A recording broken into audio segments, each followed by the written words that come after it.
Interestingly, I'm supposed to be in Seoul and Beijing next week for work.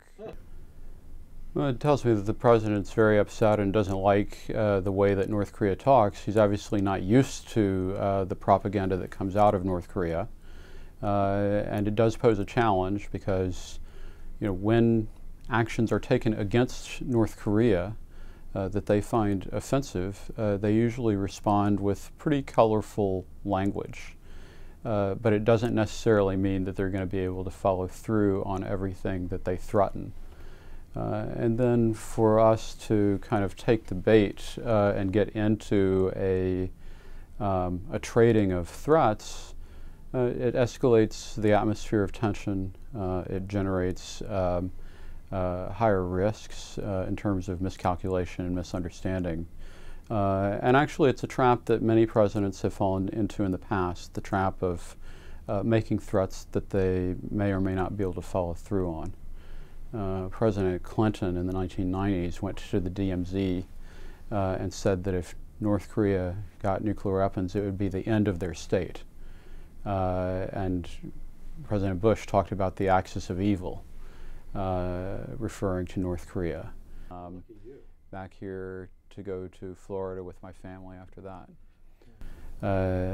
But if you make a threat toward North Korea, it's important to be able to also have a plan for following through in order to make good on the threat.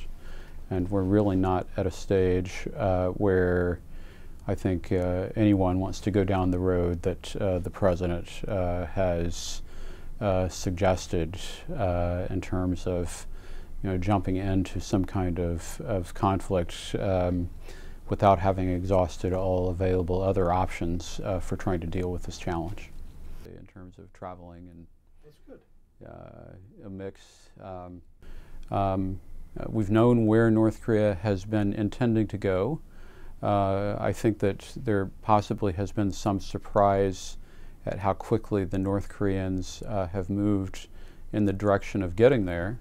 And it does pose additional challenges for the United States in terms of figuring out how to respond. But the question really becomes, where is the red line? Is it North Korea having the capability to potentially threaten the United States?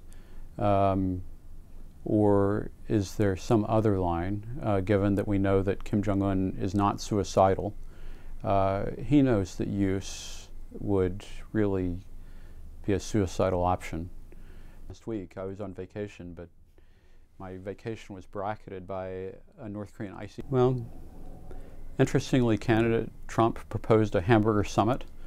And what North Korea has said that they want is an end to the U.S. hostile relationship with North Korea.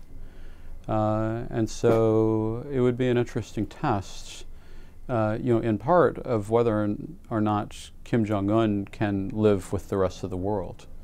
Because, in fact, he's used to being on the receiving end of threats and vulnerability. And it's not clear to me whether he can break out of that mindset in a way that would allow him to actually accept affirmation. By a North Korean ICBM test and a UN Security Council resolution.